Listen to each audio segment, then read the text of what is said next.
Hey, what's up, guys? Yes, today we're going to be talking about net neutrality and specifically how it affects society's underdogs, such as minority groups and small businesses.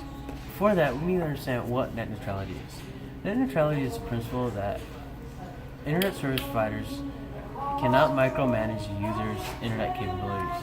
This means that they have to include in their protocols that websites and data are treated equally, ultimately IP addresses and packets of binary, respectively.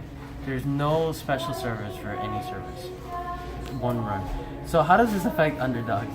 Well, there's two sides of this. Supporters of net neutrality and opponents. Supporters argue that an open internet will provide fair opportunities for advocacy groups and small businesses to grow.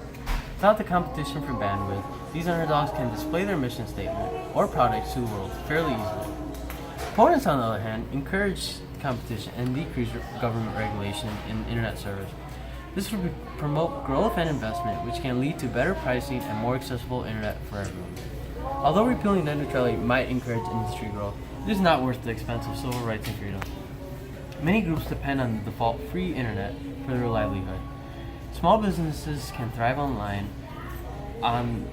without the fear of throttling. Throttling is when internet service providers slows internet speeds to specific sites.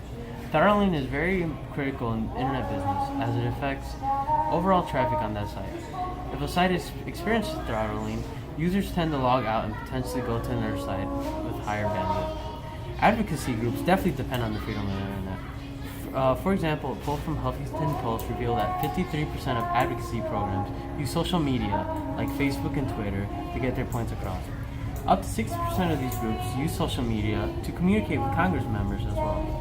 Without net neutrality, these services would be in jeopardy, limiting the overall effectiveness of advocacy groups and small